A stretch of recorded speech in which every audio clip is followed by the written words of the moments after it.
breath away. I don't mind if there's not much to say. Sometimes the silence guides the mind to move to a place so far away. The goosebumps start to raise the minute that my left hand meets your waist.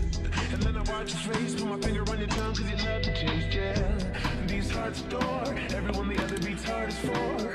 Inside this place is warm, outside the stars.